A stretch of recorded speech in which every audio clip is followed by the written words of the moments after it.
Assalamualaikum warahmatullahi wabarakatuh. Selamat pagi, selamat siang, jam berapapun kalian menonton. Semoga kabar kalian dalam keadaan sehat walafiat. Pada kesempatan kali ini kita akan membahas di bab baru, yakni di bab 3, dan ini adalah pertemuan pertama. Di bab 3 ini kita akan membahas tentang kewenangan lembaga-lembaga negara menurut UUD NRI tahun 45. Yang kita akan bahas yakni marilah bersama-sama memanjatkan puji dan syukur atas nikmat yang telah diberikan oleh Tuhan Yang Maha Esa kepada kita. Pada pokok bahasan ini kalian akan pelajari bab 3. Setelah mempelajari bab sebelumnya, tentu pengetahuan dan pemahaman kalian semakin meningkat. Hal tersebut tentu saja harus diikuti pula oleh sikap dan perilaku yang semakin baik.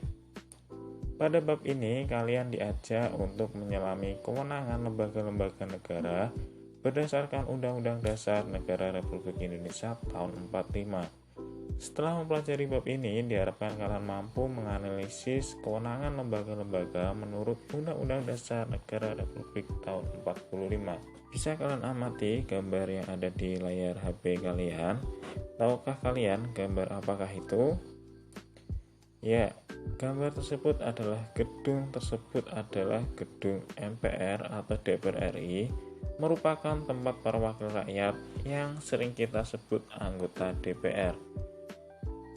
Dewan Perwakilan Rakyat merupakan salah satu lembaga negara yang hak dan kewajibannya diatur dalam UUD RI tahun 45. DPR bertugas mengawasi jalannya penyelenggaraan pemerintah atau dengan kata lain menjadi wakil rakyat dalam mengawasi pemerintahan untuk mencapai cita-cita dan tujuan negara. Walaupun demikian, pemerintah yang mempunyai kewenangan untuk mengatur seluruh rakyat dan menjaga keutuhan wilayah negara untuk mencapai kemakmuran rakyat. Sejarah bangsa Indonesia diwarnai oleh pergerakan politik yang bertujuan untuk membangun sistem politik milik bangsa Indonesia sendiri. Kemudian, sejarah mencatat sistem politik Indonesia sejak tahun 45 sampai dengan tahun 98 belum menunjukkan sistem politik yang mapan.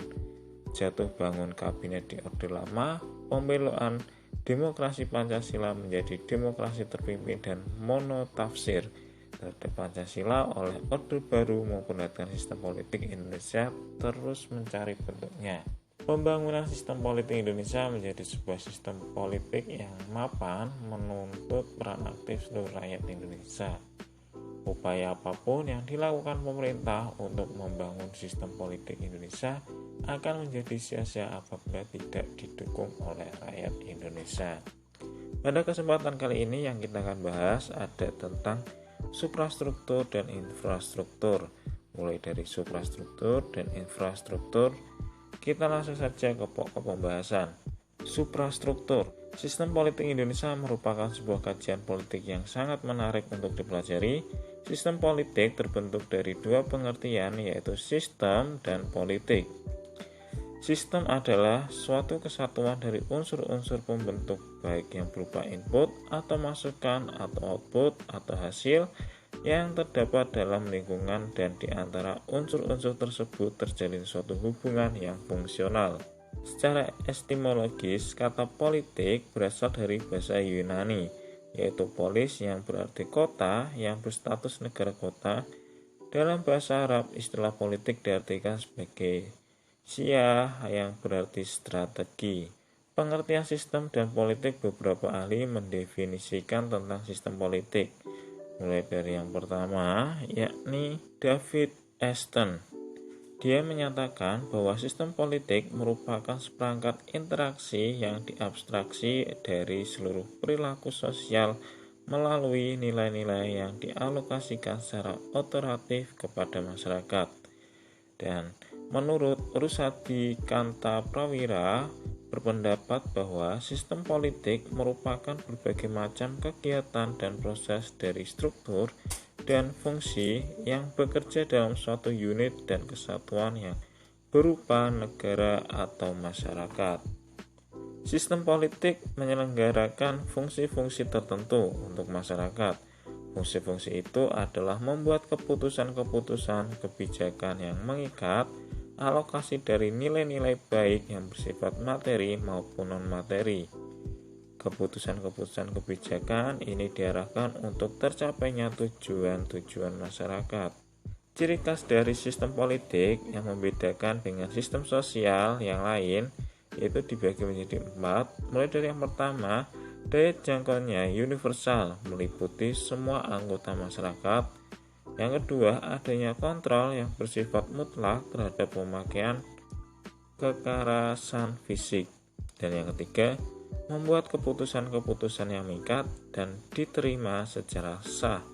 Dan yang keempat, keputusan bersifat otoritatif, artinya mempunyai kekuatan legalitas dan kerelaan yang besar.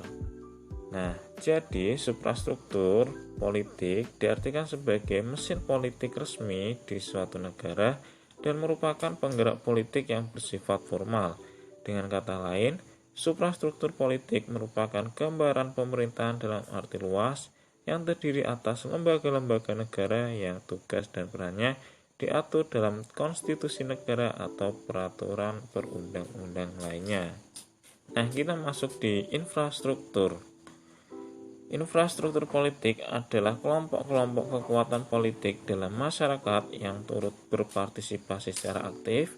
Kelompok-kelompok tersebut dapat berperan menjadi pelaku politik tidak formal untuk turut serta dalam membentuk kebijaksanaan negara. Infrastruktur politik di Indonesia meliputi keseluruhan kebutuhan yang diperlukan dalam bidang politik dalam rangka pelaksanaan tugas-tugas berkaitan dengan proses pemerintahan negara. Di Indonesia, banyak sekali organisasi atau sekelompok yang menjadi kekuatan infrastruktur politik. Akan tetapi, jika diklasifikasikan, terdapat 4 kekuatan sebagai berikut. Mulai dari pertama, partai politik, kelompok kepentingan, kelompok penekan, dan media komunikasi. Nah, di sini saya akan menjelaskan satu persatu. Mulai dari yang pertama, partai politik, yaitu organisasi politik yang dibentuk oleh sekelompok warga negara Indonesia secara sukarela atas dasar persamaan kehendak dan cita-cita untuk memperjuangkan kepentingan anggota, masyarakat, bangsa, dan negara melalui pemilihan umum. Pendirian partai politik biasanya didorong adanya persamaan kepentingan, persamaan cita-cita politik, dan persamaan keyakinan keagamaan. Selanjutnya, kelompok kepentingan, yaitu kelompok yang punya kepentingan terhadap kebijakan politik negara. Contoh dari kelompok kepentingan adalah elit politik, pembayaran pajak, serikat dagang, lembaga swadaya masyarakat atau LSM, serikat buruh, dan sebagainya. Kelompok penekan, yaitu kelompok yang bertujuan mengupayakan atau memperjuangkan keputusan politik yang berupa undang-undang atau kebijakan publik yang dikeluarkan pemerintahan sesuai dengan kepentingan dan keinginan kelompok mereka. Misalnya, dengan cara berdemonstrasi, melakukan aksi, mogok, dan sebagainya.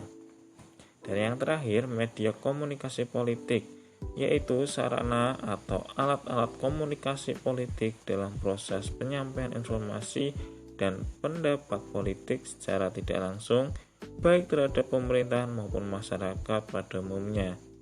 Sarana media komunikasi ini antara lain adalah media cetak seperti koran, majalah, buletin, brosur, tabloid, dan sebagainya.